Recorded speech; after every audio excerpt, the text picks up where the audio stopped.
Hello and welcome to Ableton Live Insider Tips. In the next few tutorials I want to show you the options.txt file and how you can add commands to it to add more functionality to Live. Under Mac, because I'm working on Mac, this file needs to be under your username, then library, and then the preferences, and then Ableton. And then within the actual version that you're working. So for me, that'd be the Live 9 beta.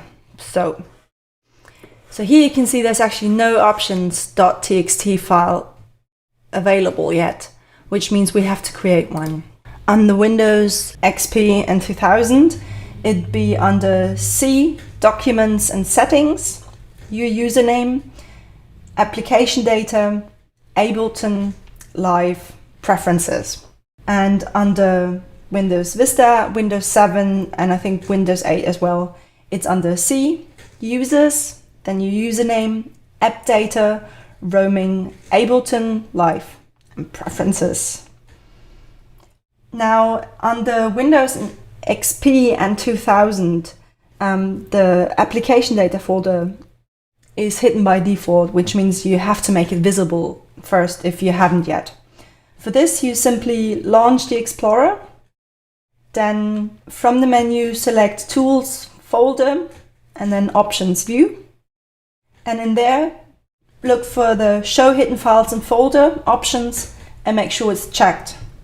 Next, you need a simple text editor. So on Mac, what's already included is Text Edit. On Windows, that'd be Notepad. And now you can just simply write in what you want.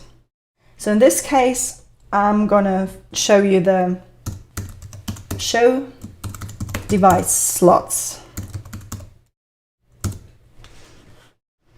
You can of course add more than just one command, but you have to make sure that it's one command per line only. You have to make sure that it's a small dash and then it's written out just like that here. And then you also have to make sure that there's no formatting on it, so make sure that you make it plain text. So there's no word formatting of any kind on it. Then save. And it has to be called options.txt, and the options has to start with a big O. You have to make sure of that. And yeah, then choose the correct folder, which means that in my case it'd be the Madeline, library, preferences,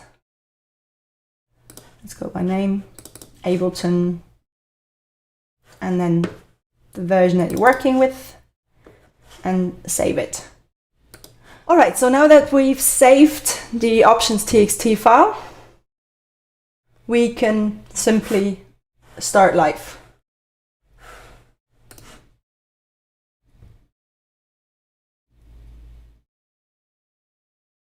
We can now see there's this little plug icon that appeared here in the corner after adding the show device slots command. And when you click on it, you can actually see all the devices contained within a track. So you've got an impulse and a compressor, and you can turn the device on and off that way, or you can just select them that way. So that's really helpful, either in the studio for producing and accessing the devices really quickly, or I can imagine it can be really helpful as well in a live context, in the performance situations, when you want to see, for example, what you're tweaking. There's just one thing that is, it has a tiny little bug, and I think that's why they didn't include it as a real feature. And I'll just show you by dragging in a couple of devices. So here you already see it only has the activator button, and not the name. But you can actually remedy that by making the track smaller and wider again, and now you got the name there as well. And you can also enlarge this area, and it shows 12 slots total. That's it from me for now. I'll see you next time. Bye.